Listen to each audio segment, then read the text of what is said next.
Kawanggets, good morning. Nagpa-check up ako last 2 days ago sa aking ubo mga kawanggets dahil pabalik-balik ito.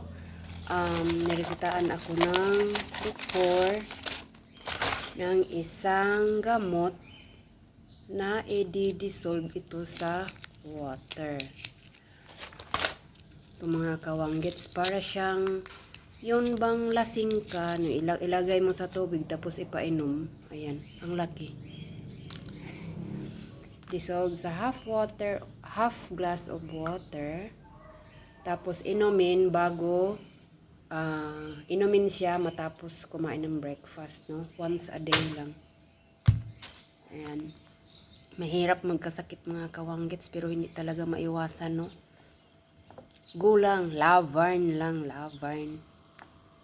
Ingat tayong lahat dahil sa mga sakuna na dumarating dito sa ating mga lugar-lugar.